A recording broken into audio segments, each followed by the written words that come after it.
गुरु परंपरा योग संस्थान में आपका स्वागत है। हम लोग योगाभ्यासों की अध्यापन विधियां पढ़ रहे हैं। यूजीसी नेट जेआरएफ के लिए पेपर 2 यूनिट 9। उसमें हम लोगों ने कल पढ़ा था अध्यापन विधियां, यानी अध्यापन किस तरीके से कराया जाए, कौन सी विधि से कराया जाए। उसमें 7 विधियों की चर्चा मुख्यतः इस पुस्तक में की गई है और यहीं से क्वेश्चन पूछा जाता है इसी पुस्तक का नाम दे करके। व्याख्यान विधि, जिसको लेक्चर मेथड कहते हैं, निर्देशन अनुक्रिया विधि, रिस्पॉन्स टू इंस्ट्रक्शन मेथड, वैयक्तिक निर्देशन विधि, इंडिविजुअल इंस्ट्रक्शन मेथड, समूह चर्चा विधि, ग्रुप डिस्कशन मेथड, निर्देशित अभ्यास विधि, असाइनमेंट मेथड, परियोजना विधि, प्रोजेक्ट मेथड और प्रदर्शन विधि, डिमोन्स्ट्रेशन। ये हमने डिटेल में देखा था, इसको याद भी किया था। उसके बाद हम लोगों ने देखा था कि प्रभावित करने वाले कारक कौन कौन से हैं। प्रभावित करने वाले कारक में हम लोगों ने देखा था विषय वस्तु, पहले की पृष्ठभूमि, अध्यापक, सुविधाएं और वैज्ञानिक सिद्धांत। यहाँ तक हमने देख लिया था। आज हम उससे आगे बढ़ेंगे। अध्यापन विधियों को जब हम तैयार करते हैं तो उसमें किन किन सिद्धांतों का ध्यान रखा जाता है। किसी भी अध्यापन विधि की संरचना को बनाने के लिए कुछ आपको नियम कानून को मानने होते हैं। तो वो नियम कानून कौन से हैं? तो 5 वो नियम कानून है, 5 सिद्धांत हैं जिसका ख्याल रखा जाता है किसी भी अध्यापन विधि को तैयार करने में। आज हम लोग ये पढ़ेंगे, जिसमें 5 है: यौगिक सिद्धांत, मनोवैज्ञानिक सिद्धांत, शरीर रचना एवं क्रियात्मक सिद्धांत, शैक्षणिक सिद्धांत और समाज वैज्ञानिक सिद्धांत। ये भी 5 सिद्धांत आपको याद करना है। अब हम लोग डिटेल में आते हैं। वो समरी एक था जो हमने दिखाया, अब डिटेल देखते हैं। डिटेल में है, पहला है यौगिक सिद्धांत। तो ये सिद्धांत से बस इतना समझ लिए, सिद्धांत इसलिए है कि आप कोई योग कराने किसी को जाते हैं तो वहां कुछ नियम कानून का आप पालन करते हैं। चाहे आप बैकवर्ड बेंडिंग करा रहे हो, चाहे फॉरवर्ड बेंडिंग करा रहे हो, चाहे आप लोअर बैक की एक्सरसाइज करा रहे हो, चाहे अपर बैक की करा रहे हो, तो उसमें आपको जो ध्यान रखना होता है, चाहे कोर का करा रहे हो, हिप ओपनिंग करा रहे हो, जो भी, उसमें कुछ नियम कानून का पालन करना होता है। तो वो नियम कानून का पालन जिस सिद्धांत के तहत किया जाता है, उन सिद्धांतों का ध्यान रखा जाता है। उसी तरीके से यहाँ पर भी कहा गया है कि जब हम अध्यापन विधि बनाते हैं, स्ट्रक्चर तैयार करते हैं, 5 सिद्धांतों को ध्यान में रख करके उसको हम बनाते हैं। जिसमें कहा गया पहला है यौगिक सिद्धांत। यौगिक सिद्धांत जैसे ही शब्द ही है यौगिक, तो यौगिक का अर्थ व्यायाम नहीं होता है, एक्सरसाइज नहीं होता है। एक्सरसाइज और व्यायाम में अंतर होता है। व्यायाम का अर्थ होता है सिर्फ शारीरिक हलचल है या गत्यात्मक अभ्यास है, लेकिन यौगिक अभ्यास में शारीरिक हलचल बहुत कम होती है। कुछ एक अभ्यास में ही शारीरिक हलचल होती है, तो एक्सेप्शनल उसको छोड़ दें। तो यौगिक अभ्यास में शारीरिक हलचल नहीं होती है। इसीलिए कहा गया है कि योग अभ्यास के दौरान जो प्रबल गतियां हैं उसको टाले। यानी कि जैसे कि मान लीजिए कार्डियो करते हैं, कार्डियो एक्सरसाइज है। कार्डियो क्या है? एक्सरसाइज, क्योंकि उसमें शारीरिक हलचल बहुत ज्यादा होती है, उछल कूद बहुत ज्यादा होती है। लेकिन योग में क्या होता है, ऐसे प्रबल गति मतलब बहुत तेज गतियों को टाला जाता है, उछल कूद नहीं किया जाता है। यौगिक सिद्धांत जब आप पढ़ाने जाए तो इसका ध्यान रखना है स्ट्रक्चर को बनाने में। यौगिक सिद्धांत के अंतर्गत और क्या क्या है, 5 सिद्धांत जब हम समझ जाएंगे तो उसका हमें किसी भी अध्यापन विधि को तैयार करने में मदद मिलती है। अब यौगिक अभ्यास के कई हिस्से होते हैं, जैसे कि आपने हिस्सा पढ़ा हुआ है, ऊपर आसन पढ़ा, प्राणायाम पढ़ा, मुद्रा पढ़ा। इस तरह से आपने 6 कैटेगरी में देखा कि योग के अभ्यासों को बांटा गया है। तो हर का परिणाम अलग होता है। जैसे आसन के परिणाम अलग होंगे, प्राणायाम के अलग होते हैं, मुद्रा बंद का फायदा अलग होता है, ध्यान का अलग होता है। यानी हर यौगिक अभ्यास अपने आप में अलग परिणाम को देने के लिए तैयार होता है। जैसा अभ्यास करेंगे उससे मिलेगा। जैसे प्राणायाम से ऑटोनोमस नर्वस सिस्टम में आपका अच्छा प्रभाव पड़ता है, उसमें कोई गड़बड़ी हो तो बैलेंस होने लगता है। उस क्या कोई कुछ कह रहे हैं? उसके बाद है यौगिक अभ्यास में सबसे प्रचलित अभ्यास क्या है? आसन। आसन को ही हम लोग योग समझ लेते हैं। जनरली दुनिया कहती है योग करना मतलब आसन करना है, कहते हैं योग प्राणायाम करा दो, तो योग को आसन मान लेते हैं, प्राणायाम को अलग से मानते हैं, अरे प्राणायाम ध्यान करा दो। जबकि प्राणायाम हो, आसन हो, ध्यान हो, सब योग का ही हिस्सा है। लेकिन सबसे ज्यादा प्रचलित अभ्यास क्या है? आसन है। और आसन में हम लोगों ने पढ़ा है स्थिरता और खिंचाव युक्त क्रिया है, स्ट्रेचिंग होती है, स्थिरता होती है, और उससे क्या होता है? टोन प्राप्त होता है। तो कहते हैं टोन प्राप्त करने के लिए, यानी लचीलापन बना रहे, अगर ज्यादा है, लचीलापन ज्यादा हो गया यानी कि वो फैल गया हुआ मसल्स, तो उसको लचीलापन लाने के लिए, या फिर मसल्स हार्ड है तो उसमें लचीलापन प्राप्त करने के लिए, कहते हैं आसन को धीरे धीरे और बिना झटके से करना चाहिए। ये सिद्धांत है। अब जब आप कहीं कराएंगे तो इन सिद्धांतों का पालन करने की कोशिश करें। अभी यौगिक अभ्यास हम लोग पढ़ रहे हैं, यौगिक सिद्धांत पढ़ रहे हैं। यौगिक सिद्धांत में आगे क्या कहा गया है? आसन में कोशिश करते हुए अपनी क्षमतानुसार ही आपको उसमें स्ट्रेचिंग देना है, उसमें स्थिर रहना है। दोनों ही चीजें अपनी क्षमतानुसार करना है, स्ट्रेचिंग और स्थिरता। किसी की क्षमता ज्यादा होती है कि एक ही बार में वो खड़े होकर के भी चक्रासन लगा ले, जिसको उत्थित चक्रासन कहते हैं। और किसी का हो सकता है कि कई दिन तक उसको अभ्यास करना पड़े बैकवर्ड बैंड की, तब जा करके वो आएंगे।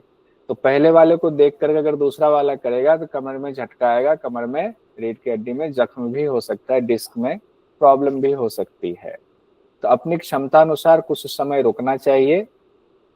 और जब आसन सिद्ध होता है तो वो कोशिश से रहित हो जाता है, श्रम रहित हो जाता है। जैसे पातंजल योग दर्शन में कहा गया है, क्या कहा गया? प्रयत्न शैथिल्यम। तो प्रयत्न की शिथिलता फिर हो जाती है। फिर जब प्रयत्न कोशिश करते करते ऐसी स्थिति आती है कि प्रयत्न की शिथिलता, यानी श्रम रहित, शुरुआत में श्रम करना पड़ता है, फिर आपको लगता है कि ये तो आसान हो गया हमारे लिए, तब शिथिलता पूर्वक आप लंबे समय तक रुकते हैं, वही प्रयत्न शैथिल्यम हो गया। अनंत समापत्तिभ्याम आसन के बारे में कहा गया है योग दर्शन साधन पाद में। उसके बाद मान लीजिए आसन के बारे में ये बात कही गई, प्राणायाम के बारे में क्या कहा गया? कहते हैं प्राणायाम का अभ्यास सामान्य जो आपका श्वसन है उससे बहुत अलग होता है, दोनों की तकनीक भी अलग होती है। जैसे जिम में अगर आप जाते हैं, हार्ड एक्सरसाइज कर रहे हैं, तो वहां पर क्या कहा जाता है? श्वास को मुंह से एक्सेल करना है, उसकी अपनी विधि है, गलत सही किसी को नहीं कहेंगे, वो विधि अलग है। उनके मैकेनिज्म के हिसाब से मुंह से वो ब्रीद आउट करते हैं, तो वो सही है। लेकिन प्राणायाम में मुंह से ब्रीद आउट या ब्रीद लेना एक दो अभ्यास में ही है, जो पर्टिकुलर अभ्यास है। शीतली प्राणायाम करेंगे तो करेंगे, शीतकारी करेंगे तो करेंगे। जबकि प्राणायाम बाकी जो है वो अलग अभ्यास, बिल्कुल अलग उसका तरीका है। सूर्य भेदी है, चंद्र भेदी है, सूर्य अनुलोम विलोम है, चंद्र अनुलोम विलोम है, नाड़ी शोधन प्राणायाम है, कुंभक के साथ है, बिना कुंभक के है, सूर्य भेदी प्राणायाम है, ये भस्त्रिका प्राणायाम है। तो अलग अलग अभ्यास हैं आपके सामने। यौगिक अभ्यासों को जो ऊपर भी कही गई है बात, अपनी शारीरिक क्षमता अनुसार ही करना चाहिए, ना कि दूसरों से कंपटीशन करते हुए अभ्यास करना चाहिए, इससे आपको जख्म हो सकता है। और यौगिक अभ्यास से क्या कहा गया है कि अगर अनावश्यक थकान हो रही है तो आपको सचेत हो जाना चाहिए कि उनकी क्षमता से ज्यादा हमने उनको अभ्यास करवा दिया है, इसीलिए उनको थकान हो रही है। एक थकान तो होती है, थोड़ी देर के लिए थकान होती है, पहली बार अभ्यास करेंगे तो थोड़ी थोड़ी थकान होगी, फिर धीरे धीरे वो रिलैक्स होना शुरू होगा। लेकिन अनावश्यक थकान हो जाए, ज्यादा ही थकान हो जाए, हल्कापन आए ना शरीर में, तो फिर क्या करना है? एक तो ऐसा होना नहीं चाहिए, अगर हुआ तो शिथिलीकरण का अभ्यास करके उसको दूर करना है, जिसको रिलैक्सेशन करते हैं। सभी योग शिक्षक इसका सहारा लेते हैं। जब भी साधक कहते हैं कि मैं बहुत थक गया हूँ, थक गई हूँ, तो हम लोग क्या करते हैं? थोड़े से ऐसे स्ट्रेचिंग हल्की सी करा करके उसके बाद शिथिलीकरण, यानी कि शवासन में या मकर आसन में या बाल शवासन में लिटा करके उनको रिलैक्स दिलाते हैं। ये करना चाहिए, ये यौगिक सिद्धांत में कहा गया है। उसके बाद यौगिक सिद्धांत में जो सबसे बड़ी बात है कि सभी यौगिक अभ्यासों से मन को शांति मिलनी चाहिए, ऐसा करना चाहिए। मन को शांति कैसे मिलेगी? जब आप मान लीजिए तारासन का अभ्यास कर रहे हैं, और तारासन के अभ्यास के दौरान अगर आप उनसे बात कर रहे हैं, और बताइए कल ऑफिस गए थे क्या हुआ, कल आप पार्टी में गई थी क्या हुआ, तो वो बता रही है अपना, वो भी बता रही है, बता रहे हैं, और वो तारासन का अभ्यास इसी दौरान कंप्लीट हो गया, 30 गिनती हो गई और फिर वो वापस आ गए। तो ये सिर्फ एक्सरसाइज बन के रह जाएगा। तो फिर क्या करेंगे उस दौरान, मन को शांति कैसे मिलेगी? तारासन में जो गए हुए हैं तो किन किन मसल्स पर खिंचाव आ रहा है, ये उनको याद दिलाना है कि जिन जिन मसल्स पे खिंचाव आ रहा है उसको महसूस कीजिए, उसी से जुड़े रहिए। तो चुप ही नहीं रहते। नहीं रहते हैं, सही बात है। ज्यादातर लोग चुप नहीं रहते हैं। तो मतलब ये सिद्धांत है। अब देखिए, जहां पर हमें क्लास भी तो बनाकर रखना है ना देव जी, आपको पता है, आप तो बहुत अच्छे योग शिक्षक हो, क्लास को बनाकर रखना होता है हमें। तो उसके लिए क्या होता है, उनके हिसाब से आजकल क्या हुआ, योग शिक्षक नहीं है, योगा वाले आए हैं, दूध वाले आए हैं, फूल वाले बिल्कुल आए सेम हैं, टू सेम है। योगा वाले आए हुए हैं।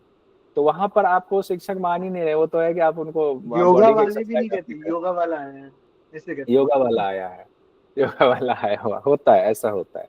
लेकिन जब यही होता है ना, घर घर जाने में और जब आपका अपना संस्थान होता है, दोनों में फर्क हो जाता है, होता है। लेकिन घर घर जाने में भी सब लोग ऐसा नहीं है, बहुत सारे लोग बहुत मान सम्मान इज्जत देते हैं, शिक्षक की भांति बहुत देते हैं, लोग ऐसा देते हैं। बहुत लोग हैं। अब यौगिक अभ्यासों से मन की शांति तभी मिलेगी जिस मसल्स पे स्ट्रेचिंग हो रही, खिंचाव हो रहा है या स्थिरता बनाए हुए, अगर उसी मसल्स पे उनको ध्यान ले जाया जाए। और अगर उनका अभ्यास और अच्छा है तो आंख बंद करवा के अगर उनको अभ्यास कराया जाए, तो उस मसल्स को महसूस करे, तो फिर तो मन को शांति मिलने लगेगी। आगे यौगिक सिद्धांत में कहा गया, यौगिक अभ्यास की शुरुआत मन और शरीर को शिथिल करते हुए शुरू करें। यानी शुरुआत जब करेंगे तो अचानक से, बहुत सारे लोग होते हैं अचानक से, हाँ बताओ क्या करना है, बताओ क्या करना है, नहीं, पहले आप बैठिए, बैठ करके थोड़ा सा मन को, शरीर को शिथिल कीजिए। उसके बाद एक प्रार्थना कीजिए, प्रार्थना करेंगे तो आपसे उसका जुड़ाव होता है, फिर आपकी बात वो ज्यादा मानते हैं। इसीलिए जब भी क्लास करें, एक नियम बताता हूं, जब आप क्लास करें किसी और से प्रार्थना की शुरुआत किसी और से ना कराएं। उससे क्या होता है, कनेक्शन जुड़ता है, एक साइकोलॉजिकल कनेक्शन जुड़ता है। शुरुआत प्रार्थना, जो टीचर है उन्हीं को प्रार्थना कराना चाहिए। तो शुरुआत में मन और शरीर को शिथिल करते हुए, शांत करते हुए, तब जा करके अभ्यास शुरू करना चाहिए। और जब फिर संपन्न हो गया, आपका अभ्यास कंप्लीट हो गया, तो प्रार्थना को स्वर में गाना चाहिए। और प्रार्थना के समय ध्यान उस प्रार्थना पे ही रहना चाहिए, या उस प्रार्थना को वो अपने इष्ट के लिए कर रहे हैं तो उनके इष्ट का ध्यान उनको करवा करके कहें कि ये प्रार्थना अपने इष्ट के लिए कीजिए। तो कितनी सुंदर चीजें यौगिक सिद्धांत में बताया गया। हालांकि लोग पालन नहीं करते हैं पूरी तरह से। शुरुआत में आप जाते, कुछ समय तक तो आप पालन करते हो, करवाते हो, फिर जो है इतना हैबिचुअल हो जाता है कि उनको भी लगता है छोड़ो, क्यों इसमें समय देना। लोग रिलैक्सेशन तक नहीं करना चाहते हैं, नहीं चाहते हैं शवासन में हम 10 मिनट लेटे, 5 मिनट लेटे, उनको सर लगता है वो समय कहते हैं हम बर्बाद, खुद ही कर लेंगे। खुद ही कर ले। कहते हैं योग शिक्षक ने समय हमारा बर्बाद कर रहा है, इसके जगह पे एक दो करा दो, कुछ अभ्यास करा दो। ऐसा ऐसे भाव आ गया है, तो क्या करें। लेकिन आपकी जिम्मेदारी एक बार बता जरूर दें, ताकि उनको लगे कि नहीं, शिक्षक कह रहे हैं, अब नहीं करना उनके ऊपर है। अब वो उसमें बहुत ज्यादा आप जबरदस्ती करा भी नहीं सकते। यौगिक अभ्यास से देखिए, क्वेश्चन देख लेते हैं। यौगिक अभ्यास के दौरान इनमें से कौन सा सही तरीका है? प्रबल शारीरिक हलचल करना चाहिए, शरीर को खूब थकाना चाहिए, शिथिलीकरण का अभ्यास जरूरी नहीं है, इनमें से कोई नहीं। इनमें से कोई कोई नहीं। नहीं सर, इनमें से कोई नहीं। इनमें से कोई नहीं। अब आगे है, ऑप्शन अगला डी। क्वेश्चन है, यौगिक अभ्यासों की अध्यापन विधिया पुस्तक के मुताबिक इनमें से सही है? योग अभ्यास झटके के साथ करना चाहिए। सभी यौगिक अभ्यासों का परिणाम एक ही होता है, सिर्फ पहला सही है, पहला और दूसरा दोनों सही है। दोनों गलत है सर, दोनों गलत है सर, गलत है सर दोनों। D option. डी वाला मतलब सभी गलत हैं, ऐसा नहीं है, बी ए बी दोनों ही गलत हैं। दोनों यौगिक अभ्यासों के अध्यापन विधियां पुस्तक के मुताबिक अनावश्यक थकान होने पर क्या करना चाहिए? संवर्धनात्मक आसन करना चाहिए, ध्यानात्मक आसन में बैठना चाहिए। Sir option C option. Option C, शिथिलीकरण का सी अभ्यास ऑप्शन। करना है। तो सर ये यहाँ पर यौगिक, हाँ हाँ सर, मतलब मैं जहाँ जाती हूँ ना सर करवाना, तो हाँ, वो आंखें बंद करके भी 5 मिनट नहीं बैठते सर। उनको ऐसा लगता है कि नहीं नहीं हो गया ना, फटाफट तू दूसरा कर ले। मतलब ध्यान तो छोड़ दिया, फटाफट ओम किया और निकल लिए। है, सही कह रहे हो मेघा जी, आपकी नहीं, ये हम बहुत सारे योग शिक्षक यहाँ जुड़े हुए हैं, उसमें से बहुत सारे लोग अलग अलग जगह पर जाते हैं तो समस्या होती है लोगों के साथ में, क्योंकि मन में इतनी बेचैनी होती है, इतना जो है मन चंचल होता है कि वो स्थिरता बनती ही नहीं। आंख बंद करना तो दूर की बात है, वो आपको तो रिलैक्सेशन के लिए समय नहीं देते। हाँ, थक गए तो कुछ आलसी लोग हुए, नहीं रिलैक्स करा दो अच्छा लगता है, लेकिन बाद में ज्यादा रिलैक्स कराओगे बाद में वही सवाल उठाएंगे, रिलैक्स ही तो कराते रहते, अभ्यास तो कुछ कराया नहीं। तो हम तो दोनों तरफ से कटते हैं, तो कई बार ऐसा हो जाता है। कुछ कहना चाह रहे हैं कोई? हाँ सर, मैं तो हमेशा प्रेयर से ही स्टार्ट करती हूँ और एंड भी प्रेयर से ही करती हूँ। शीतलीकरण का अभ्यास भी करवाती हूँ। प्रॉपर वे में जो इस बुक में लिखा हुआ है उसी अकॉर्डिंग मेरा चलता है हमेशा।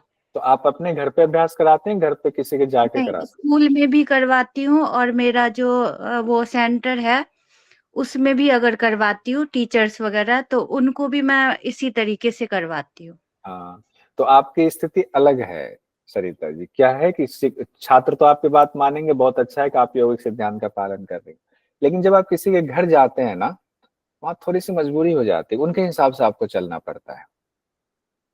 नहीं तो फिर ये क्लास पर में सर वो छात्र क्लास छोटे चली हों तो वो जाएगी। समझ में आता है, लेकिन जब बड़े हाँ, हों और मतलब उस लेवल के हों तो फिर आप जबरदस्ती नहीं कर सकते। नहीं कर बच्चों मेरा को सकते तो एक बहुत बार आप वो। बोल भी फ्रस्ट्रेशन सकते हैं कि मैं नहीं करना है। नहीं सर, मैं अगर मैं ना अगर कराऊँ किसी तो क्लास में क्लाइंट तो बोलते बच्चों के हैं। साथ भी जबरदस्ती नहीं कर सकते आप, और बच्चे तो करते ही नहीं। नहीं। बच्चे देखो स्कूल में तो एक बार को आपकी बात मान जाएंगे, अगर बच्चे को घर में कराने जा रहे हैं तो वो भी बात बहुत कम मानता है।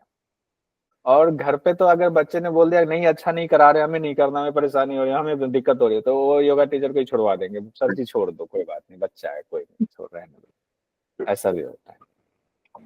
अब आते हैं दूसरा सिद्धांत पर, यह है मनोवैज्ञानिक सिद्धांत। ये बड़ा इंपॉर्टेंट है। देखिए, एक तो यौगिक सिद्धांत का पालन हम लोग कोशिश करें जितना हो पाए, क्लास भी बचाना है, यौगिक सिद्धांत को भी रखना है, तो कॉम्बिनेशन बनाना है। तो एक तो हमने वो देखा, दूसरा है मनोविज्ञान भी बहुत बड़ा असर डालता है, साइकोलॉजिकल इम्पैक्ट बहुत होना चाहिए। क्या है? सीखने में रुचि पैदा होना अध्यापन के लिए प्रेरणादायक है। यहाँ पर जो बात हो रही है, ये योगा टीचर घर घर जाके करा रहे हैं, वहां के लिए बात नहीं हो रही है, ये बात हो रही है यूनिवर्सिटीज में, जहां पर आप मास लेवल पे करा रहे हैं या छोटे ग्रुप में ही करा रहे हैं। तो आप एक टीचर है और वो छात्र हैं, टीचर छात्र के संबंध को दिखाने के लिए ये सिद्धांतों का पालन बताया जा रहा है। कहते हैं कि जो आप सिखाने जा रहे हैं, जो प्रक्रिया है, उसमें रुचि पैदा हो, तो आपको ऐसा उसको बनाना है विधि को कि उसमें छात्र जो है वो कहे कि जिज्ञासा बस कि हमें और करना है, क्या करना है, उसका एक इंटरेस्ट बना रहे। और अध्यापक को इस ढंग से पढ़ाना चाहिए कि छात्रों में विषय के प्रति रुचि पैदा हो और उत्साह भी बना रहे। दोनों ही बातें, ये पढ़ाने वाली बातें यहाँ पर आ गई, छात्रों में विषय के प्रति रुचि भी हो और उत्साह भी बना रहे। अब सीखने के लिए जो चीज सीखना है तो लगातार क्रिया आवश्यक है। अगर आप सपोज करो कि कोई नई चीज सीख रहे हो, मान लो आपको आज एरोबिक्स से सीखना है, अब आपको आता नहीं है, तो एक दिन में आप सिर्फ देख करके नहीं सीख सकते। सीखने के लिए एक बार टीचर ने बताया, ट्रेनर ने बताया, आपको उसका लगातार अभ्यास करना पड़ेगा। मतलब क्या? ये क्रिया शब्द है, क्रिया आवश्यक है। आपको एडवांस आसन कर रहे हैं, उसके लिए एडवांस आसन के लिए पहले कर रहे हैं, तो प्री प्रैक्टिस को भी सीखना पड़ेगा, उसको क्रिया करनी पड़ेगी लगातार, तब जाके आप सीख पाएंगे। और सीखना क्या है? अनुभवों की प्रक्रिया है। आपको उस दौरान बहुत सारे अनुभव होते हैं, कौन से मसल्स खींच रहा है, कमर पे आ रहा है इसका खिंचाव, या स्टमक पे आ रहा है, या पेल्विक फ्लोर मसल्स पे आ रहा है। ये कब आपको पता चलेगा? पुस्तक पढ़ के नहीं, जब आप खुद अभ्यास करेंगे तब वो अनुभव जो होता है उस प्रक्रिया से आप सीखते हैं। जब तक छात्र क्रिया नहीं करेगा तो सीख ही नहीं पाएगा। सीधा सिंपल सा अभ्यास है कि अगर छात्र क्रिया नहीं करेगा तो नहीं सीख पाएगा। और सिर्फ अभ्यास काफी नहीं है कि आप अभ्यास कर रहे हैं या छात्र ने अभ्यास कर लिया। अभ्यास दोष रहित होना चाहिए, उसमें कोई कमी ना रहे, ये जरूरी है, ये आवश्यक है। कि शीर्षासन हम कर रहे हैं, शीर्षासन में कोई कमी तो नहीं है, तो जब तक कमी नहीं है तब तक आपको अभ्यास क्रिया करते रहना। और जब दोष रहित हो जाए तब तो आपको वो शुरुआती अभ्यास नहीं होगा, आप तो फाइनल स्टेज में एक बार में आएंगे और उसका अभ्यास आपका फिर भी चलता रहेगा। यानी दोष रहित होने तक क्रिया आवश्यक है। और जटिल अगर कोई विषय है, जैसे एडवांस आसन है, या मान लीजिए योगाभ्यासों के अध्यापन विधि आप पढ़ रहे हैं, जो पहली बार हम पढ़ रहे हैं अगर, तो मान लीजिए वो विषय जटिल हो जाता है, तो उसके लिए बार बार अभ्यास आवश्यक है। जैसे संस्कृत के जो नहीं है, संस्कृत से सूत्र को रटना पड़ता है, पहले कभी पढ़ा नहीं संस्कृत ढंग से, तो उनको क्या करना होता है, बार बार अभ्यास करना पड़ता है संस्कृत के सूत्रों का, श्लोकों का, मंत्रों का। ये किसमें आता है, ये सारी चीजें साइकोलॉजिकल मनोवैज्ञानिक सिद्धांत में आता है कि बार बार करना। मनोवैज्ञानिक सिद्धांत में कैसे होता है, कैसे मनोविज्ञान काम करता है, तो कहते हैं कि तंत्रिका तंत्र जो नर्वस सिस्टम है उससे सीखना संबंधित होता है। गुलशन सर आप लोगों को पढ़ा रहे होंगे अभी, गुलशन सर अभी तंत्रिका तंत्र शुरू हो गया इन लोगों का, नर्वस सिस्टम? सर डाइजेस्टिव चल रहा। अच्छा, डाइजेस्टिव चल रहा है। तो तंत्रिका तंत्र जब आएगा, देखिए तंत्रिका तंत्र क्या है, सीखने की जो कला है वो यहीं से, क्यों है, मोटर नर्व्स है आपका, प्रतिक्रिया यहाँ से जा रहे हैं तो प्रतिक्रिया फिर देंगे, तो मोटर नर्व्स उसमें बहुत इंपॉर्टेंट रोल अदा करता है। मोटर नर्व अगर गलत हो गया, अगर उसमें कोई खामियां हैं, तो सीखने की प्रक्रिया वहीं पर, रिस्पॉन्स की प्रक्रिया, रिस्पॉन्ड आप नहीं करोगे, रिस्पॉन्ड नहीं करोगे तो आप सीखोगे नहीं। इसीलिए नर्वस सिस्टम, उसको मजबूत रखना नर्वस सिस्टम से संबंधित है। जब नर्वस सिस्टम से संबंधित है, नर्व्स हैं कहाँ पे, शरीर में ही तो है, मसल्स में ही तो है। जब शरीर में मसल्स में वो नर्व्स हैं, ब्रेन से आके पूरे शरीर में फैला हुआ है, तो मसल्स और नर्व्स दोनों का कोऑर्डिनेशन जरूरी है। इसको तंत्रिका पेशीय सामंजस्य कहते हैं, न्यूरो मस्कुलर कोऑर्डिनेशन कहते हैं। तो न्यूरो मस्कुलर कोऑर्डिनेशन बहुत जरूरी है। अगर मसल्स में आपके बहुत ज्यादा अननेसेसरी फैट जमा है, तो तंत्रिका तंत्र जो उसमें है वो स्वस्थ बहुत ज्यादा दिनों तक नहीं रहेगा। अगर आप मसल्स को भी स्ट्रेचिंग करते हैं, स्ट्रेंथिंग करते हैं, तो वहां आपका तंत्रिका तंत्र भी, नर्वस सिस्टम भी आपका मजबूत रहेगा। तो ये भी जरूरी है। तो ये साइकोलॉजिकल में है। कहते हैं बिना तंत्रिका पेशीय सामंजस्य के गत्यात्मक कौशलों का आगे विकास नहीं हो सकता है। यानी गत्यात्मक कौशल का मतलब कहा गया, क्रिया की बात हो रही थी, तो मोटर नर्व से वो जुड़ा हुआ है कि आप जब देखेंगे तो अभ्यास कर पाएंगे, तो बिना न्यूरोमस्कुलर कोऑर्डिनेशन के संभव नहीं है। उसके बाद आगे कहा गया, सीखने वाली विषय वस्तु छात्र के अनुभव क्षेत्र और क्षमता के अंदर होनी चाहिए। जैसे मान लीजिए मेरी उम्र 45 साल है, अब मुझे आप ऐसा अभ्यास शुरुआत में कराओ जो हम शुरुआत में कर पाए, हमने कभी योग नहीं किया है, तो अब हमारी क्षमता देखो। अब कोई 6 साल का बच्चा है, आप उसको सारे अभ्यास करा रहे, 6 साल के बच्चे को कहते हैं कि 6 साल के बाद यानी 7 साल के बाद जनरली कराना चाहिए, उससे पहले जो है थोड़ा बहुत जितना वो कर पा रहा है खुद से उतना करनी चाहिए। तो जो छात्र का सीखने की जितनी उनकी क्षमता है, उस क्षमता के अंदर ही अभ्यास कराना चाहिए। हर छात्र की क्षमता अलग अलग हो सकती है, सभी व्यक्ति एक ही गति से नहीं सीखते हैं, सबकी गति भी सीखने की अलग होती है। कुछ लोगों की बॉडी बहुत स्टिफ होती है, हार्ड होती है मसल्स, बहुत लोगों की बाय बर्थ ही उनकी फ्लेक्सिबिलिटी बहुत अच्छी होती है। बहुत सारे बच्चे ऐसे होते हैं, एक बार में आप कुछ बोलो उसको ग्रैब कर लेता है, उसको सीख जाता। बहुत सारे बच्चों को कई बार बताना पड़ता है तब सीखता है। तो सबको ध्यान में रखना होता है। सीखने की योग्यता उनकी जन्मजात क्षमता, देखिए जन्मजात क्षमता पे भी डिपेंड करता है, जन्मजात क्षमता और उनके पहले के जो अनुभव है उस पर भी निर्भर करता है। अगर मान लीजिए आप कोई योग के अभ्यास नया सीखने जाएंगे, कहीं ट्रेनिंग लेने आप जा रहे हैं कि नहीं, कुछ स्पेशल सीख कर आते हैं, और वहीं पर एक ऐसा आदमी जा रहा है जो पहले कभी योग किया नहीं, तो जो योग करके पहले गया हुआ है और जो बिना योग किया हुआ आया हुआ है, दोनों के सीखने की क्षमता अलग अलग होगी, क्योंकि उनका पूर्व अनुभव अलग है।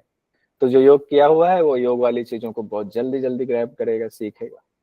ये हम लोग मनोवैज्ञानिक सिद्धांत देख रहे हैं। यदि सीखने वाले जो व्यक्ति हैं, जो साधक हैं, पहले से ही कार्यक्रम की रूपरेखा पता है कि आज हमारी क्लास में क्या पढ़ाई होने वाला है, विषय वस्तु हमारा क्या है, यानी कि सिलेबस की जानकारी हो, तो सीखने की क्षमता में भी शीघ्रता आ जाती है। जैसे कि मान लीजिए आपके सामने पहले से पता होता है आज यूनिट 9 में हमें क्या पढ़ना है। जैसे पहले का टीचर चला दिया कि आज हम सिद्धांत को पढ़ेंगे, कल सिद्धांत पढ़ेंगे, तो आपको पता होता है आज हम सिद्धांत पढ़ने वाले हैं। आज पता है कि आज हम यूनिट 1 पढ़ रहे हैं, यहाँ तक सिलेबस हुआ, अगला टॉपिक हमारा पढ़ाएंगे पुंडलिक सर, क्या पढ़ाएंगे, तो नारद भक्ति सूत्र पढ़ाएंगे। तो आपके मन में बना हुआ, आप थोड़े कॉन्फिडेंट होकर के वहां जाओगे, किन्हीं के पास समय थोड़ा पहले से पढ़ के जाएंगे। इसीलिए कहा गया छात्रों से को पहले से ही सिलेबस पता होना चाहिए, विषय वस्तु की जानकारी होनी चाहिए। उससे क्या होता है, सीखने में और शीघ्रता आती है।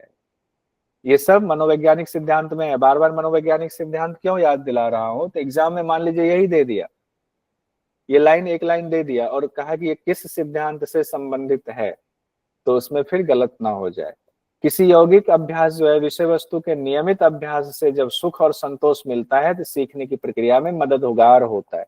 मान लीजिए कि आप अभी क्लास में हैं, मैं पढ़ा रहा हूँ, पढ़ाने के बाद आपसे भी पूछा, आपने जवाब भी दिया, आपने रट भी लिया, तो आपको एक संतुष्टि मिलती है, एक सुख मिलता है कि फलाना विषय वस्तु हमने पढ़ा, हमने जवाब भी दिया, रिप्लाई भी दिया और हमने कोई सवाल पूछा उसका हमें आंसर भी मिला, तब आपको संतोष मिलता है, तब आप और सीखना चाहते हैं, फिर सीखने की प्रक्रिया और आसान हो जाती है और ललक बढ़ती है। और क्या है, शारीरिक विषय वस्तु है, जैसे मान लीजिए आसन के अभ्यास है तो बीच बीच में विश्राम देना जरूरी है, ब्रेक देना जरूरी है, तो अच्छे परिणाम मिलते हैं। इससे मांसपेशियों में जो थकान हो रही है उसको बीच में आप ब्रेक दे रहे हैं तो मांसपेशियों थोड़ी रिलैक्स होती है और मांसपेशियों की क्षमता बढ़ती है। रिलैक्स देने से आप कह सकते हैं किसी को, देखिए विश्राम देने से क्या होता है, रिलैक्सेशन करने से मांसपेशियों की क्षमता बढ़ती है। आगे आ रहे हैं हम तीसरे सिद्धांत पर। ये देखिए योग शिक्षक के लिए कितना इंपॉर्टेंट है ये पढ़ना, योग अभ्यासों की अध्यापन विधि। तीसरा है हमारा शरीर रचना एवं क्रियात्मक सिद्धांत, जो अभी गुलशन सर पूरा पढ़ा रहे हैं। अच्छे से पढ़िए इस टॉपिक को, यानी कि यूनिट 6 जो आपका है, योग शिक्षक को पूरे शरीर की जानकारी अच्छे से होनी चाहिए। कहते हैं हर उम्र और लिंग के लोगों के लिए सीखने सिखाने का तरीका बदल जाता है। बच्चों को जैसे आप कराते हैं, बुजुर्ग को वैसे नहीं कराते हैं, अधेड़ उम्र को जैसे कराते हैं वैसे आप नए जो यंग हैं 25 साल के उनको नहीं कराते हैं, क्योंकि हर व्यक्ति की क्रियात्मक क्षमता अलग होती है, हर शरीर की क्रियात्मक क्षमता अलग अलग होती है। और इतना ही नहीं, अगर लिंग के आधार पर आए तो पुरुष और महिला, मेल और फीमेल की शारीरिक बनावट भी अलग होती है, शरीर संरचना में भी भेद होता है, तो उनको अभ्यास भी उनके लिए अलग अलग हो जाता है। अब इसमें आजकल ना एक बड़ा वो चला हुआ है कि महिलाएं किसी से कम थोड़ी हैं। बात सही है, महिलाएं तो पुरुषों से हमेशा आगे ही रही हैं, महिला शक्ति है, हम लोग देवी मानते हैं, है भी वो। लेकिन कई बार इस क्षमता को ना गलत तरीके से पेश किया जाता है। अरे भैया, जब उनके शरीर की बनावट विज्ञान कहता है अलग है, तो उस बनावट के हिसाब से उनके अभ्यास होने चाहिए, उतना ही प्रेशर उन पर आना चाहिए। जैसे कि एक प्रचार आता है, मैं यहाँ बोलते हुए रुकना नहीं चाहता हूँ, मैं चाहता हूँ ये बात रख ही दूं। टीवी पे प्रचार आता है, क्या एक जो लेडीज प्रॉब्लम होती है उस दौरान, जो पहले कपड़ा लगाती थी महिलाएं गांव में, अब तो आगे पैड्स आ गए, पैड्स लगाया जाता है। पैड्स का जब प्रचार आता है तो क्या दिखाया जाता है कि बैडमिंटन खेल रहे हैं, टेनिस खेल रहे हैं और खेलते समय पैड लगाया हुआ खूब खेल रहे हैं, कि अब तो कोई टेंशन नहीं है, लेडीज प्रॉब्लम के दौरान भी आप खूब अभ्यास शारीरिक कर सकते हैं, जबकि ये गलत है। उस दौरान तो आपके शरीर की शुद्धि हो रही है, शरीर में जो एक्स्ट्रा चीजें हैं, गंदगी है, वो बाहर निकल रही है। उस दौरान रिलैक्स की, रेस्ट की जरूरत है, आराम की जरूरत है, और ऐसा स्त्री रोग विशेषज्ञ भी कहते हैं। लेकिन प्रचार में क्या दिखाया जा रहा है, बिना मतलब बेचने के लिए और बिना मतलब महिलाओं को कि चीजों को, उसमें से एक उनके मानसिक स्थिति को लिया कि आप जो को उसको दिखा रहे हैं और उसको बेचने के लिए एक जो है ऐसा प्रचार बना दिया गया, जबकि ये सही नहीं है। उस दौरान आप जितना रिलैक्स करेंगे उतना आपके लिए फायदेमंद होगा। उस दौरान तो योग का अभ्यास भी मना किया जाता है, योग के अभ्यास उस दौरान सूक्ष्म व्यायाम थोड़े बहुत कर लीजिए, प्राणायाम कर लीजिए, इतना काफी है। तो कैसे उनको बैडमिंटन का, टेनिस खेलो? हाँ, मजबूरी में कभी ऐसा देश की बात आ रही है, इज्जत का सवाल है, तो आप कर लेते हैं अभ्यास। आपने देखा होगा कई बार ओलंपिक वगैरह में होता है, बहुत अच्छे अभ्यास है, उनको गोल्ड मेडल मिलना चाहिए, लेकिन वहां जाकर के फाइनल में उनको नहीं मिलता है, क्योंकि हो सकता है उस दौरान लेडीज प्रॉब्लम की समस्या आ गई हो, तो उनकी क्षमता कम हो जाती है। चलिए, अब उस पर बहुत ज्यादा नहीं जाएंगे, अब आते हैं पुरुष और स्त्री के शरीर में क्या क्या डिफरेंसेस होते हैं, अंतर होते हैं, उसको देखते हैं। इससे आपको पता चलेगा, यहाँ से भी क्वेश्चन आता है कैसे दोनों के अभ्यास भी अलग होने चाहिए। पुरुष की शारीरिक संरचना मजबूत होती है, पुरुष की, और सामान्य तौर पर स्त्रियों की शारीरिक संरचना कमजोर होती है, सामान्य तौर पर। अब वो नहीं कि कोई पहलवान है, कोई जो है बॉक्सर है, तो वो एक्सेप्शनल केस को छोड़ करके सामान्यतः बात हो रही है। सामान्यतः पुरुष शारीरिक, उनकी मांसपेशियां मजबूत होती हैं, स्त्रियों की मांसपेशियां कमजोर होती हैं। हड्डियां और टखने तुलनात्मक रूप से कंपैरेटिवली पुरुष के मुकाबले कमजोर होती हैं, हड्डियां भी और टखने भी।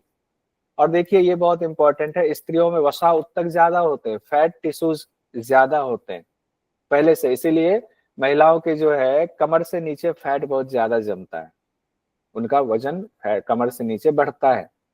स्त्रियों में क्या है, वसा उत्तक ज्यादा होता है। एग्जाम की दृष्टि से क्वेश्चन है, वसा उत्तक ज्यादा होता है किसमें, महिलाओं में, पुरुष में? सामान्य चर्चा हो रही है एक्सेप्शनल केस को छोड़ करके, महिलाओं में। महिलाओं में।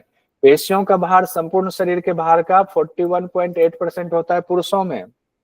पुरुषों में देखिए पेशियों का भार क्या होता है, शरीर के भार का 41.8% होता है, और स्त्रियों में यही मांसपेशियां कमजोर होने की वजह से 35.8% है। भार देख लीजिए तो अंतर हो गया ना।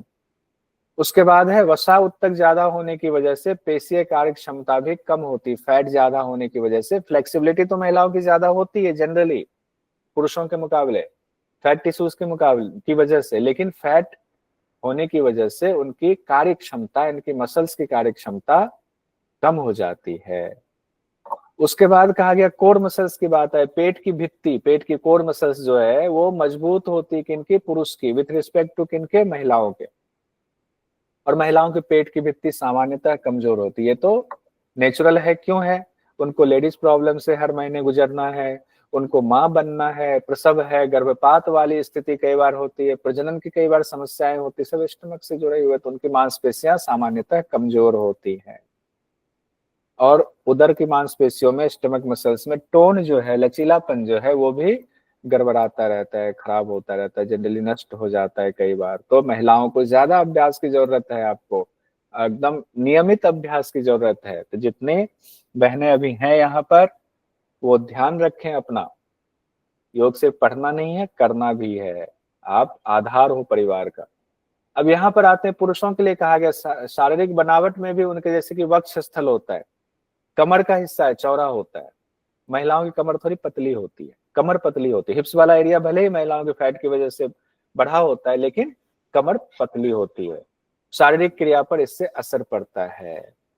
स्त्रियों में क्या होता है, कमर और वक्षस्थल छोटा होता है, पीठ की निचली मांसपेशियां छोटी होती है, जिससे कई बार महिलाओं के लिए लॉर्डोसिस की समस्या महिलाओं में ज्यादा होती है। हालांकि पुरुषों में भी होती है, लेकिन विथ रिस्पेक्ट टू मेल महिलाओं में ये समस्या लॉर्डोसिस की ज्यादा होती है, जिसको अग्रकुब्रता कहते हैं, आगे झुकने वाले। लेकिन अगर आप योग का अभ्यास करते रहेंगे तो ये सब समस्याओं से आप पार पा सकते हैं। सामान्य अवस्था की चर्चा हो रही है। अब लंबोसेक्रल एंगल होता है, लंबोसेक्रल जो स्थिति आपकी रीढ़ की हड्डी के नीचे वाली, उसका एक एंगल बनता है, वो पुरुषों में 133 डिग्री का होता है और महिलाओं में 138 डिग्री का होता है। यानी कि उसका झुकाव भी, लंबर और सेक्रल का झुकाव भी अलग होता है महिला और पुरुष में। तो महिलाओं में इसीलिए कमर दर्द की समस्या ज्यादा होती है, पुरुषों में कमर दर्द की समस्या महिलाओं के मुकाबले थोड़ी कम होती है। ये याद रखिए, पुरुषों में क्या है 133 डिग्री, महिलाओं में क्या है 138 डिग्री लंबोसेक्रल एंगल। ये भी याद रखना एग्जाम की दृष्टि से। कौन सा सिद्धांत हम लोग पढ़ रहे हैं, शरीर रचना एवं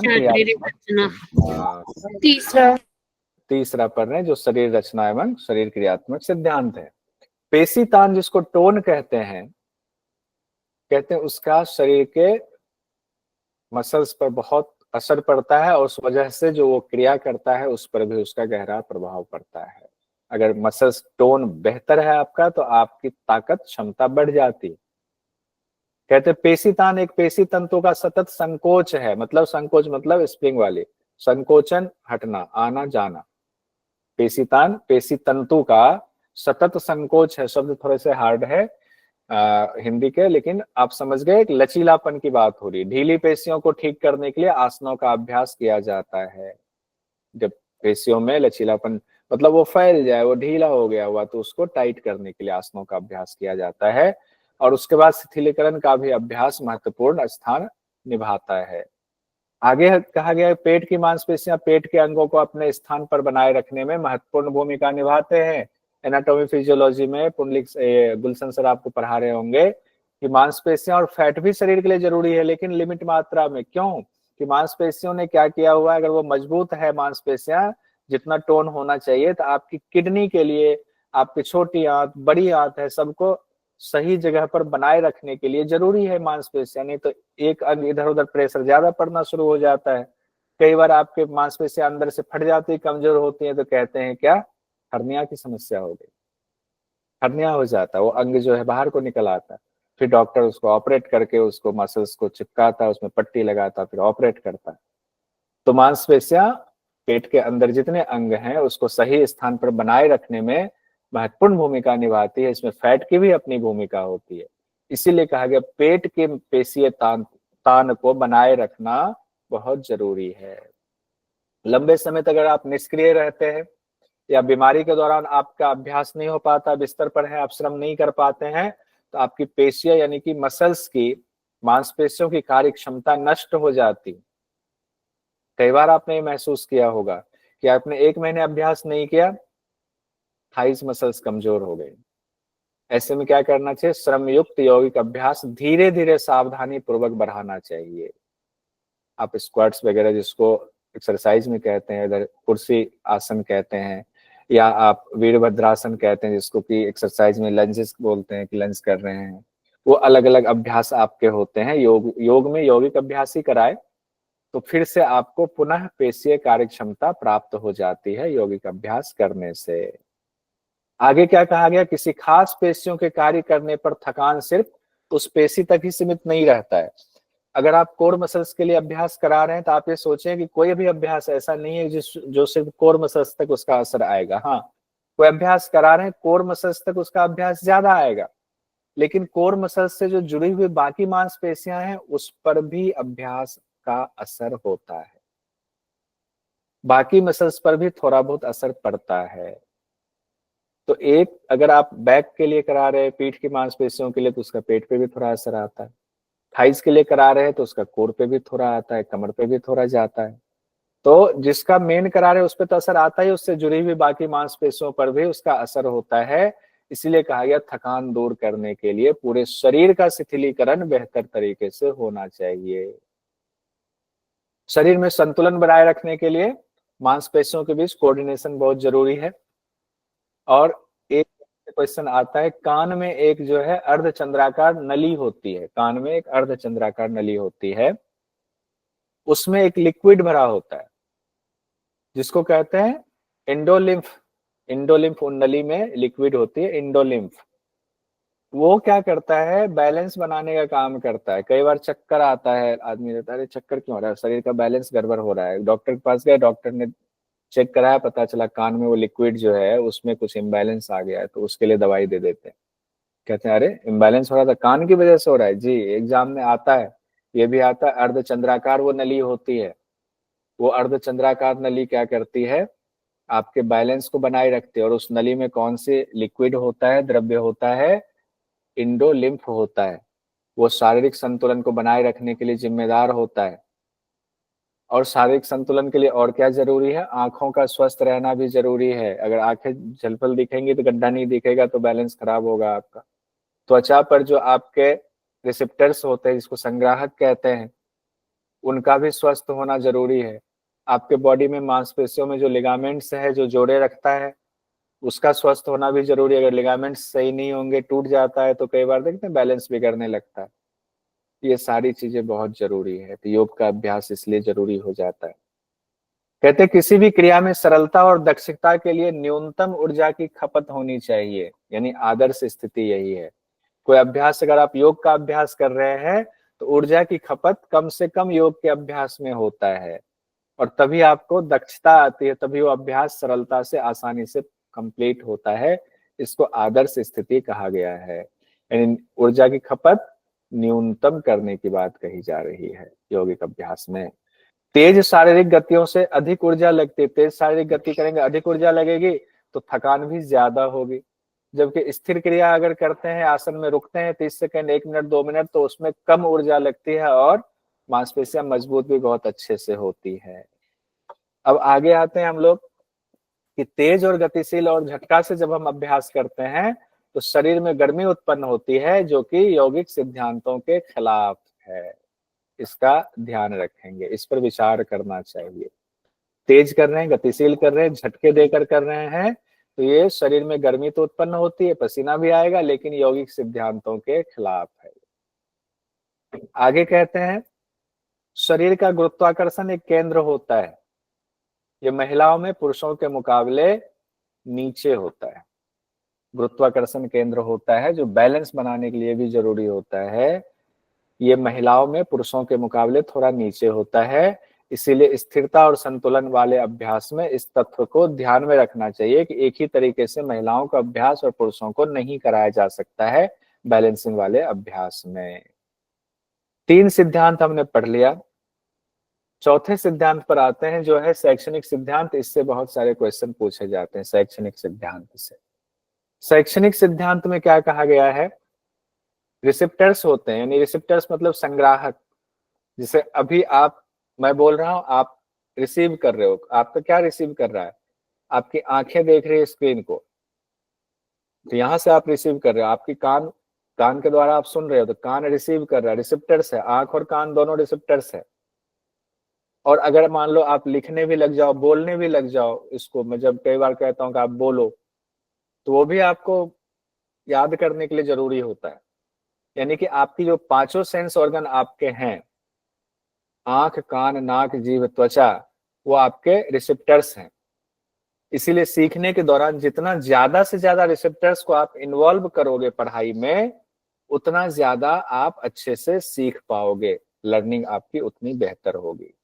यानी जितने ज्यादा ज्ञानेंद्रियों का सहयोग लेना चाहिए लोगे, उतना ज्यादा सीख पाओगे। हमारे टीचर थे, एक हाई स्कूल में पढ़ते थे, उन्होंने ये चीज सिखाया था, कहा था कि देखो सिर्फ आप सुन रहे हो, कुछ बोल ही नहीं रहे हो, देख ही नहीं रहे हो, सिर्फ सुन रहे हो, तो गवाह एक ही है। उन्होंने ऐसे मतलब निमोनिक टाइप में समझाया, कहा गवाह एक है, एक गवाह मुकर भी जाता है कई बार, एक गवाह है।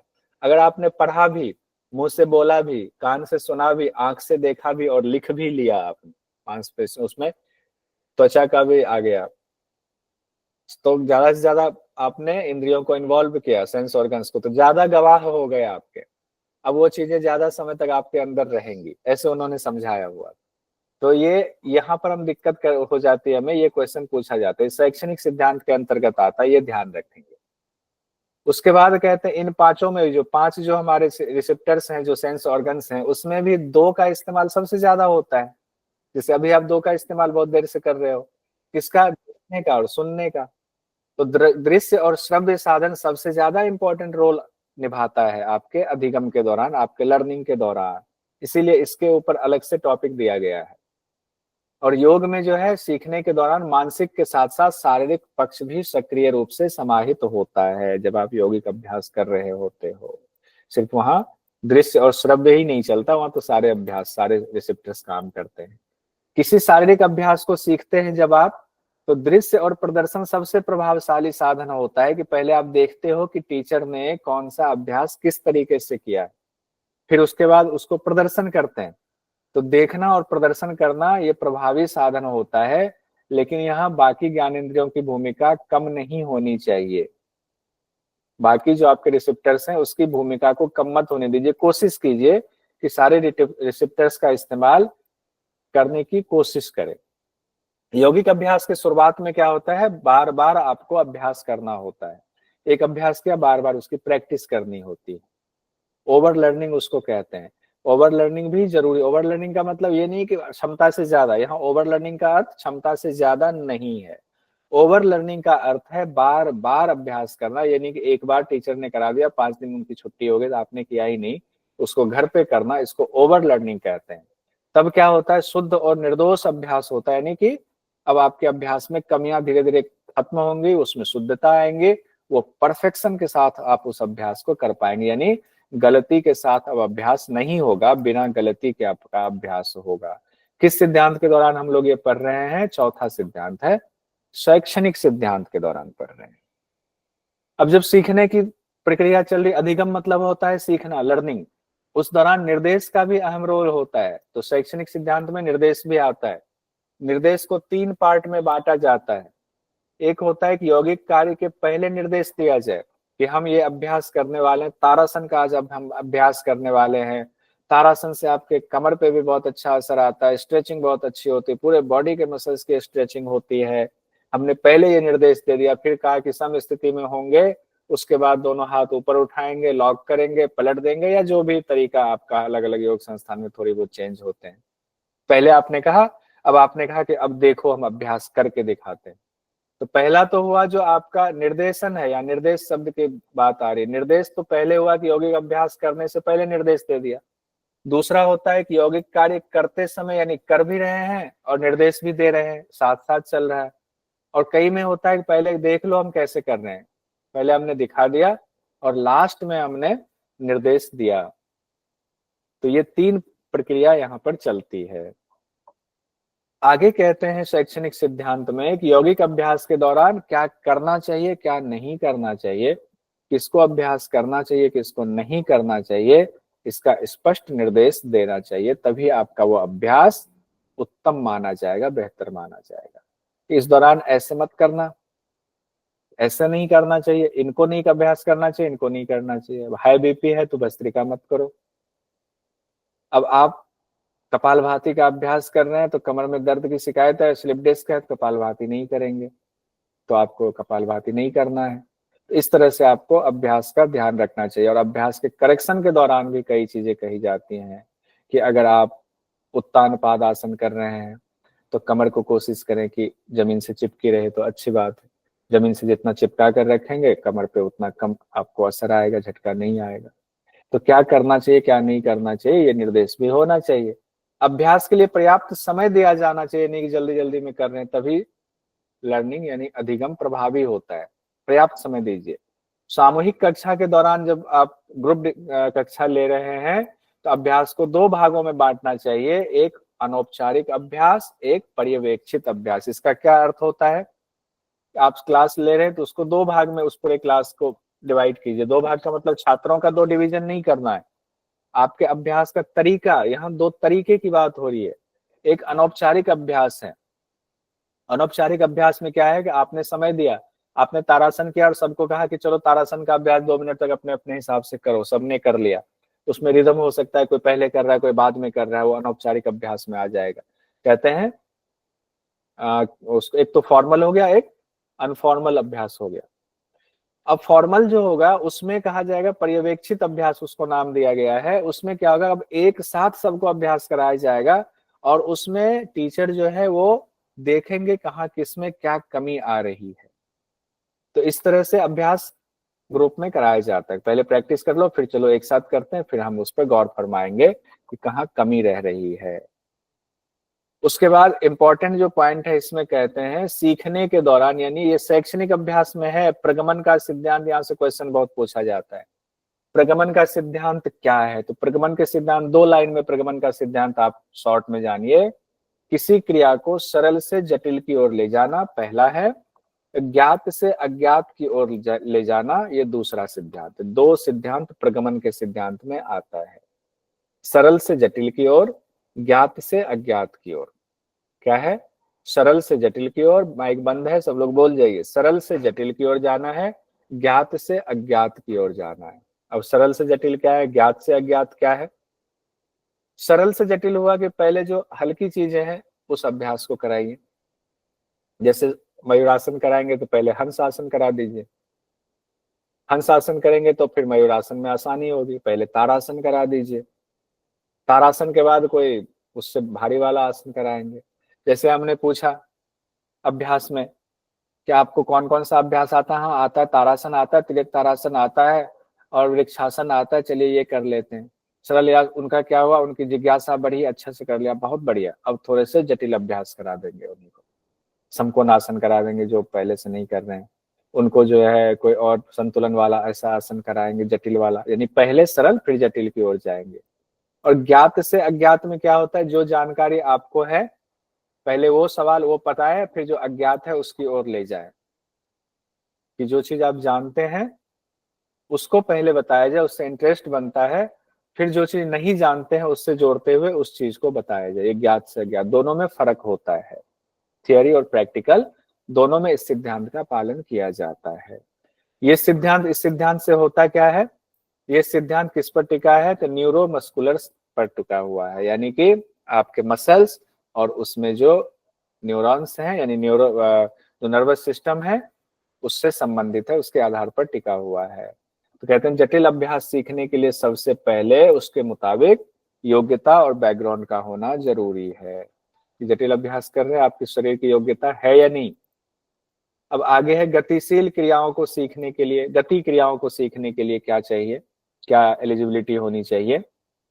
कहते हैं मौलिक शारीरिक क्षमता होनी चाहिए, यानी कि शरीर जो है में कोई दमी नहीं है, मसल्स में मजबूती नहीं है, फ्लेक्सिबिलिटी जरा सी नहीं है, बहुत ज्यादा हार्डनेस है, कंधा भी जो है जाम हुआ पड़ा है हार्डनेस स्टिफनेस की वजह से, कमर में स्टिफनेस है, घुटने में स्टिफनेस है, तो ये नहीं चलेगा जब आप कठिन अभ्यास कर रहे हैं। मौलिक शारीरिक क्षमता आपकी होनी चाहिए, एक बेसिक, आपके मांसपेशियां मजबूत होनी चाहिए, पहले का अभ्यास इतना होना चाहिए, उसमें लचीलापन भी होना चाहिए, फ्लेक्सिबिलिटी भी होनी चाहिए, और मसल्स की सहन शक्ति भी होनी चाहिए। ये नहीं आपको बोल दिया वीरभद्र आसन में 10 सेकंड रुको, 10 सेकंड में ही आपके पांव कांपने लग गए, नहीं, मसल्स की सहन शक्ति भी होनी चाहिए। हृदय श्वसन सहन शक्ति पर्याप्त मात्रा में होना चाहिए, यानी कि हार्ट बीट बहुत जल्दी तेज हो गया, पहले अभ्यास नहीं करेंगे, अचानक से करेंगे तो होगा, लेकिन पहले का अभ्यास किया हुआ है तो हृदय श्वसन सहन शक्ति भी आपकी बढ़ जाती है। प्रभावी तरीके से तभी सीखा जा सकता है जब इन बातों का ध्यान रखेंगे, तब सीखना होगा। ये प्रैक्टिकल के लिए ये बात हो रही है। इसमें इंपॉर्टेंट क्या है, अब 3 इंपॉर्टेंट चीजें हैं, यहां से भी क्वेश्चन आता है। सीखने की जो प्रभावी प्रक्रिया है उसमें 3 महत्वपूर्ण विधि है। एक है पूर्ण विधि या सकल विधि उसको कहते हैं, दूसरा है अंश विधि, और तीसरा है इसमें हमारा पूर्ण अंश विधि या संयुक्त विधि। यानी कि पहला और दूसरा और तीसरा वाला उसको मिक्स कर दिया, पहला है पूर्ण विधि, दूसरा है अंश विधि, तीसरा है पूर्ण अंश विधि, यानी कि पूर्ण भी अंश भी। इसको कहते हैं संयुक्त विधि भी कहते हैं, इसको प्रगामी विधि भी कहते हैं, इसको पुनरावृत्ति अंश विधि भी कहते हैं, इनको निरंतर अंश विधि भी कहते हैं। इसके इतने सारे नाम हैं तीसरे वाले का। अब देखिए इसको समझ लेते हैं क्या है। यानी कि सीखने की जो प्रभावी प्रक्रिया है उसमें कौन सी 3 विधि महत्वपूर्ण है। तो पहले पूर्ण विधि है, जिसको सकल, सकल मतलब ही होता है पूर्ण, सकल शब्द का अर्थ होता है पूर्ण। इस विधि में क्या होता है कि आप बिल्कुल परफेक्शन के साथ कोई भी अभ्यास कर रहे हैं, यानी इससे पहले आपने बहुत अभ्यास पहले का किया हुआ है, अब जो अभ्यास करेंगे उसमें कोई गलती नहीं होगी। फाइनली आप अभ्यास करेंगे, ये किन छात्रों पर लागू होगा, जो पहले से मैच्योर है, जिनका अभ्यास है, तो ये परिपक्व छात्र पर लागू होगा। क्वेश्चन कैसे पूछा जाएगा कि पूर्ण विधि किस तरह के छात्रों पर लागू होगा, परिपक्व छात्रों पर, शुरुआती जो प्रारंभिक छात्र हैं उन पर, इनमें से दोनों पर, इनमें से कोई नहीं। तो परिपक्व जो छात्र है उन पर लागू होगा पूर्ण विधि, पहले का अभ्यास किया हुआ। अब अंश विधि की चर्चाएं जो दूसरा है, इसमें यौगिक क्रिया का पहले क्रम से ज्ञान लिया जाता है, फिर सरल से जटिल की ओर बढ़ा जाता है। तो ये नए छात्रों के लिए, अपरिपक्व छात्र जो बिगनर्स जिसको कहते हैं आप योग की भाषा में, कि बिगनर्स हैं, तब कहते हैं कि इस अंश विधि का इस्तेमाल कीजिए, सरल से कठिन की ओर ले जाइए। कहते हैं क्रिया कोई कठिन है तो भी ये इस्तेमाल बहुत अच्छा होता है, नए छात्रों को सिखाने के लिए भी पहले सरल से उनको कठिन की तरफ ले जाएंगे। अब आते हैं तीसरा में दोनों मिला दिया, पूर्ण भी मिला दिया, अंश भी मिला दिया, या इसको संयुक्त विधि, संयुक्त मतलब दोनों का मिला हुआ, इसको प्रगामी अंश विधि भी कहते हैं, पुनरावृत्ति अंश विधि भी कहते हैं, निरंतर अंश विधि भी कहते हैं। क्या होता है ये, कहते हैं इसमें किसी क्रिया का एक भाग सीखने के बाद दूसरे के साथ जोड़ी बना करके अभ्यास किया जाता है ताकि पूर्णता प्राप्त हो, फिर अंतिम भाग का अभ्यास किया जाता है। पहले आपको प्री प्रैक्टिस कराया गया, फिर प्री प्रैक्टिस कराने के बाद फाइनल अभ्यास किया गया, दोनों को एक साथ मिला करके। जैसे आप राजकपोत आसन करते हैं, राजकपोत आसन डायरेक्ट ही आप फाइनल नहीं करते हैं, पहले आगे लेटते हैं, कुछ दिन ये अभ्यास किया, फिर घुटने पे हाथ रखते हैं, फिर पीछे जाने का अभ्यास करते हैं शरीर को, फिर आप पाँव को पीछे से मोड़ने का अभ्यास करते हैं। इस तरह से जोड़ी बना बना करके अभ्यास करते हैं, और इसमें कई बार एक व्यक्ति के अलावा दूसरे व्यक्ति की भी मदद ली जाती है किसी क्रिया को सीखने के लिए। अंतिम भाग का अभ्यास बाद में किया जाता है। और फिर कई बार तो ऐसा होता है, आजकल सीक्वेंस चल रहा है कि सबका एक साथ ही, आप जब सीख गए फाइनल अभ्यास, तो अब आप शुरुआत से लेकर के सरल से लेकर के कठिन तक का अभ्यास संपूर्ण मिला करके एक साथ भी अभ्यास कर सकते हैं पूरा सीक्वेंस में। उसके बाद कौन सा हम लोग पढ़ रहे हैं अभी, चौथा है शैक्षणिक सिद्धांत पढ़ रहे हैं। चौथा है हमारा अध्यापक की छात्र के प्रति अभिरुचि और सीखने में योगदान देना चाहिए। यानी अध्यापक जो है वो ऐसा ना हो कि छात्र को देख करके उनके मन में कोई दुर्भावना आ रही है। छात्र के प्रति उनके भाव अच्छे होने चाहिए, उनको खुशी होनी चाहिए कि हमारे छात्र सीख रहे हैं। सीखने में तब उनको योगदान भी देना चाहिए, उनको प्रेरित करना चाहिए, उनको डांटना फटकारना नहीं चाहिए बिना मतलब के। छात्र ठीक से अभ्यास नहीं कर रहे हैं तो उनकी त्रुटियों को पहले बताइए, गलतियों को बताइए और फिर उसको सकारात्मक ढंग से बता करके उसको सुधारने के बारे में बोलिए। अब मूल्यांकन जब आप किसी छात्र का करते हैं तो कहते हैं मूल्यांकन के द्वारा छात्रों को उसकी सफलता असफलता का ज्ञान होता है, सीखने में भी मदद मिलती है, इसीलिए प्रैक्टिकल कराया जाता है। कितने नंबर मिले आपको, इतना मिला। ये अंदर जो इंटरनल एग्जाम हुआ था, हाँ, वो जो 20 रुपए है ना, सरिता जी 20 रुपया बाद में दीजिएगा, माइक बंद कीजिए।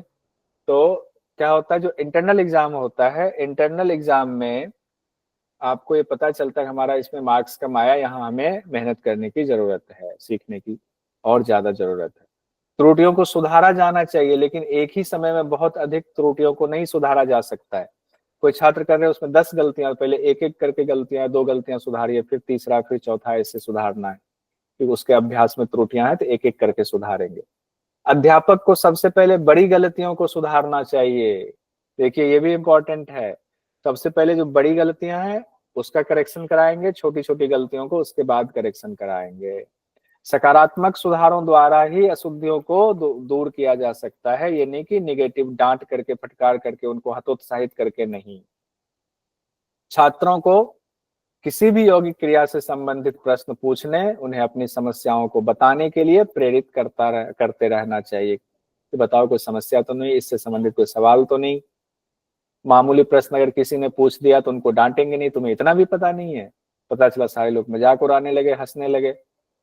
तो ऐसा नहीं करना चाहिए, बल्कि अध्यापक को उत्तर देकर उस छात्र की समस्या का समाधान करना चाहिए। अब देखिए दिसंबर 2021 में सवाल पूछा, योगाभ्यासों के अध्यापन विधिया के अनुसार सरल से जटिल और ज्ञात से अज्ञात के संबंध हैं मनोवैज्ञानिक सिद्धांत से, शैक्षणिक सिद्धांत से, समाज वैज्ञानिक सिद्धांत से, योग सिद्धांत से। किसमें होगा? सभी। हाँ, शैक्षणिक सिद्धांत। उसी को प्रगमन का सिद्धांत कहते हैं। दोनों यहाँ पर डाल दिया गया था। अंतिम सिद्धांत है, इसको भी 5 मिनट रुक के हम लोग पढ़ ही लेते हैं, समाज वैज्ञानिक सिद्धांत। तो ये कंप्लीट हो जाएगा सिद्धांत वाला हमारा। सिद्धांत की जरूरत क्यों है? किसी भी अध्यापन विधि को तैयार करने के लिए इन नियमों का पालन करना जरूरी है। कहते हैं समाज वैज्ञानिक सिद्धांत में कि जब आपने यौगिक अभ्यास को सीखा, कोई व्यवसाय आप कर रहे हैं, लेकिन इसे उस व्यवसाय में भी अपने सिद्धांत को अपनाइए, यानी कि आपका व्यवहारिक होना भी जरूरी है। सामाजिक व्यवहार में अपनाना इसको जरूरी है, यम नियम का पालन कीजिए। आप अपने जीवन में भी योग का अभ्यास कीजिए, तब आपका जो व्यवसाय है उसमें शरीर स्वस्थ रहेगा तो बाकी व्यवसाय भी आपका अच्छे से हो पाएगा। भले ही योग को आप व्यवसाय के रूप में ना लें, लेकिन जो कुछ भी आप कर रहे हैं, कोई दूसरा व्यवसाय कर रहे हैं, लेकिन आप अपने लिए थोड़ा समय निकाल करके आप अपना व्यक्तिगत सुधार तो कर ही सकते हैं।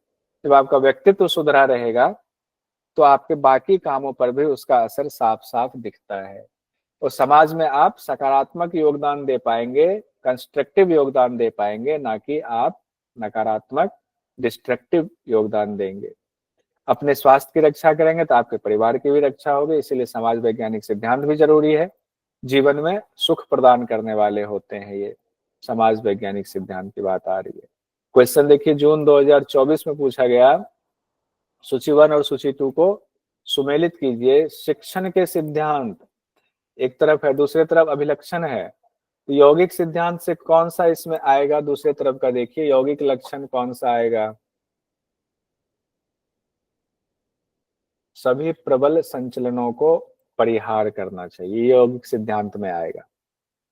तो इसे देखिए, यौगिक सिद्धांत के अंतर्गत क्या पढ़ा है? सभी प्रबल संचलनों का परिहार करना है, यौगिक सिद्धांत से जुड़ा हुआ है। दूसरा है मनोवैज्ञानिक सिद्धांत। अब मनोवैज्ञानिक सिद्धांत में क्या आएगा? इंद्रियां इंद्रियां वो शैक्षणिक सिद्धांत में आता है, अधिक इंद्रियां वाला। अरे अभी तो पढ़ा हम लोगों ने शैक्षणिक सिद्धांत में। मनोवैज्ञानिक सिद्धांत में आएगा अधिगम में अभिरुचि। एक बार फिर दिखा दूंगा, अभी कोई बात नहीं। इसीलिए मुझे पता था यहाँ कंफ्यूजन होगी। मनोवैज्ञानिक सिद्धांत में अधिगम में अभिरुचि पैदा करना है, और शरीर संरचनात्मक एवं क्रियात्मक सिद्धांत में होता है, हम लोगों ने पढ़ा ना, आंशिक रूप से महिला और पुरुष में जो है अलग अलग शरीर होता है, अलग अलग अभ्यास। और शैक्षणिक सिद्धांत में होता है अधिक इंद्रिय तो अधिक सीख पाएंगे। अब देखिए ये वाला आपको क्लियर कर देता हूं, अधिक इंद्रिय वाला शैक्षणिक सिद्धांत, इसको हम लोग देखते हैं। अभी ये कंफ्यूजन होती है, बहुत ज्यादा होती है। शैक्षणिक सिद्धांत कौन सा था? तीसरा वाला हमारा शैक्षणिक सिद्धांत था। देखिए ये शैक्षणिक सिद्धांत है, और यहाँ पर लिखा है ना आपकी पांचों ज्ञानेंद्रियां ही आपके संग्राहक हैं, रिसेप्टर्स हैं, इसलिए सीखने के दौरान अधिक से अधिक ज्ञानेंद्रियों का सहयोग लेना चाहिए। किसमें है? शैक्षणिक सिद्धांत में। देख लिया, कंफ्यूजन दूर हुआ जो लोग कह रहे थे? Yes sir. इंद्रिय का मुंह और नाक का क्या होगा? मुंह और नाक, हम अब नाक का तो आंखें तो देख सकते हैं ना, आंखों के और कान में सुन सकते हैं। दो, इसलिए तो कहा गया कि दो का सबसे ज्यादा इस्तेमाल होता है। अब है कि स्किन का कैसे करेंगे? त्वचा का तो लिखने के दौरान स्किन का इस्तेमाल हो जाता है। कोई चीज आप महसूस कर रहे हैं आसन के दौरान, मसल्स खींच रहा है और ऊपर स्किन पर भी असर आ रहा है, तो वो उसमें वो अभ्यास जुड़ जाता है। आंख, नाक, आंख हो गया, नाक आप कह रहे हैं, कान हो गया, त्वचा हो गया, जिह्वा होगी, जब बोलते हैं आप अभ्यास को तो जिह्वा का इस्तेमाल हो गया। नाक का इस्तेमाल हो सकता है किसी में ना हो, किसी में हो। नाक के इस्तेमाल के दौरान जैसे कि आप नाड़ी शोधन करते हैं तो उस दौरान नाक का इस्तेमाल हो गया। नई पुस्तक की स्मेल भी तो अच्छी होती है ना। नई पुस्तक की स्मेल भी अच्छी होती है। चलिए, नए वाले तो जब यौगिक भोजन करेंगे तब नाक का इस्तेमाल कीजिए। हाँ, सात्विक भोजन की खुशबू आ रही है। हाँ, आइए अब आगे। ये वाला क्वेश्चन हमने देख लिया, समाज वैज्ञानिक सिद्धांत भी देख लिया, ये क्वेश्चन हो गया। आगे देख लेते हैं, बस कंप्लीट ही होने वाला है, क्लास फिनिश करेंगे। हाँ, कुछ क्वेश्चन देख लेते हैं। पुरुषों में पेशियों का भार शरीर का कितना प्रतिशत होता है? पुरुषों में 41.8। अब महिलाओं में कितना परसेंट होता है? 35.8। महिलाओं में पुरुषों के मुकाबले निम्नलिखित में से किसकी मात्रा ज्यादा होती है? वसा की, फैट की मात्रा ज्यादा होती है। अधिक वसा और पेशीय क्षमता में निम्नलिखित में से क्या संबंध है? अधिक वसा से पेशीय क्षमता कम होती है, अधिक वसा से पेशीय क्षमता बढ़ती है, वसा और पेशीय क्षमता में कोई संबंध नहीं है। फर्स्ट कम ऑप्शन होता है। अधिक फैट, पेशीय क्षमता कम होगी। आगे कहा गया सामान्यतः किनकी पेट की मांसपेशियां कमजोर होती हैं? पुरुषों की, महिलाओं की। पुरुषों में लंबोसेक्रल एंगल कितना होता है? एग्जाम में आ सकता है। 133 डिग्री। पुरुषों से 5 डिग्री ज्यादा होता है, 138 होता है। किसमें? महिलाओं में। शरीर के संतुलन का संबंध किस अंग में मौजूद खाद्य द्रव्य से है? कान में सर। कान में मौजूद खाद्य द्रव्य से है। शरीर का गुरुत्वाकर्षण, हाँ, शरीर का गुरुत्वाकर्षण केंद्र महिलाओं में पुरुषों के मुकाबले होता है नीचे, ऊपर, समान स्थान पर? नीचे। प्रगमन के सिद्धांत में अधिगम का तरीका होता है, क्रिया को सरल से जटिल का इजी टू डिफिकल्ट। पहला और दूसरा, फोर्थ ऑप्शन होगा। दूसरा दोनों हो गया ना सर? पहला और दूसरा दोनों सरल से होगा। जटिल। सरल से जटिल और ज्ञात से ज्ञात अज्ञात, से अज्ञात के। ये दोनों होगा।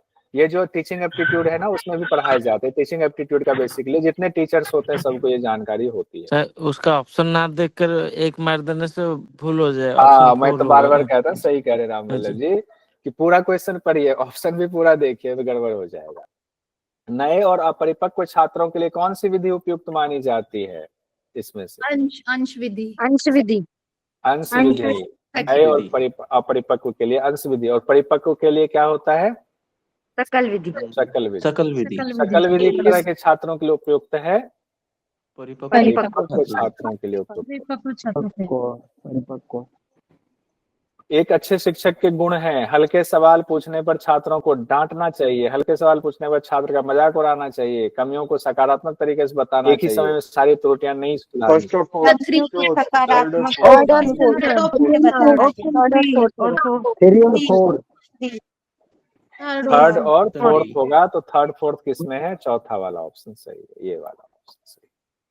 ठीक है, और इसमें निमोनिक है, 5 सिद्धांत को याद रखने के लिए निमोनिक। योग द्वारा मन और शरीर को शिक्षित कर समाज को सुधारा जा सकता है, ये निमोनिक आप ही में से किसी छात्र ने पिछले बैच में दिया था कि 5 सिद्धांत को याद कैसे रखेंगे, तो योग द्वारा मन और शरीर को शिक्षित कर समाज को सुधारा जा सकता है, ये है।